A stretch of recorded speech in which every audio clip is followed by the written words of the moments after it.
Welcome students.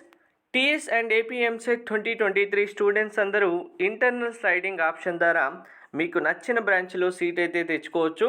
కౌన్సిలింగ్లో ఏ బ్రాంచ్లో seat వచ్చినా నచ్చిన బ్రాంచ్కి చేంజ్ అవ్వడానికి ఇంటర్నల్ స్లైడింగ్ అనే ఆప్షన్ ఇవ్వడం జరుగుతుంది. సో ఇంటర్నల్ స్లైడింగ్ ప్రాసెస్ ఏంటి, ఈ ప్రాసెస్ ద్వారా ఎలా జాయిన్ అవ్వాలి, ఇది ఎవరికి అప్లికేబుల్ అవుతుంది అనేది క్లియర్ డీటెయిల్ చెప్తాను. వీడియో స్కిప్ చేయకుండా చూడండి, లైక్ చేసి తప్పకుండా షేర్ చేయండి. కంప్లీట్ అప్డేట్స్ గైడెన్స్ కోసం ఛానల్ సబ్స్క్రైబ్ చేసుకొని బెల్ బటన్ అయితే ప్రెస్ చేయండి. సో ఇంటర్నల్ స్లైడింగ్ అనేది కౌన్సిలింగ్ కంప్లీట్ అయిపోయిన తర్వాత, అంటే ఇప్పుడు టీఎస్లో స్టూడెంట్స్కి 4th ఫేజ్ కౌన్సిలింగ్ ఉంది కదా, 23rd సీట్ అలాట్మెంట్ ఆ టైం తర్వాత కాలేజీలో ఇంటర్నల్ స్లైడింగ్ అనే ఆప్షన్ ఇస్తారు. ఏపీ స్టూడెంట్స్ కూడా కౌన్సిలింగ్ కంప్లీట్ అయిన తర్వాత సేమ్ ఇంటర్నల్ స్లైడింగ్ అనే ఆప్షన్ ఇస్తారు. కంప్లీట్గా కౌన్సిలింగ్ అయిపోవాలి. కౌన్సిలింగ్ అయిన తర్వాత మీకు ఇప్పుడు కాలేజీలో సీట్ వచ్చింది, వెళ్ళి రిపోర్టింగ్ చేశారు, కాలేజీలో జాయిన్ అయ్యారు. మీకు బ్రాంచ్ జెడ్లో సీట్ వచ్చింది.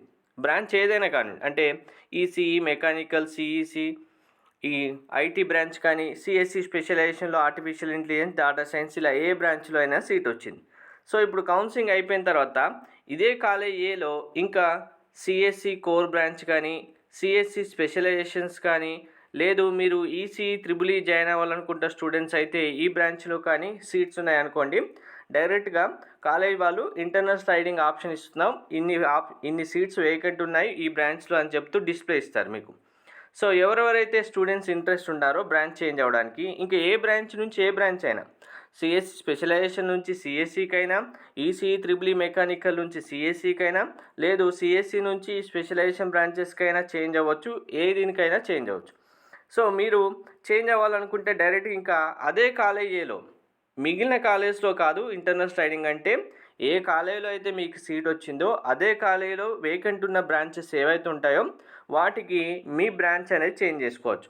మీకు జెడ్ అనే బ్రాంచ్లో సీట్ వచ్చింది, జెడ్ నుంచి ఎక్స్కైనా వెళ్ళొచ్చు, జెడ్ నుంచి వైకైనా వెళ్ళొచ్చు, వేకెంట్ ఉన్న సీట్స్ బేస్ చేసుకుని.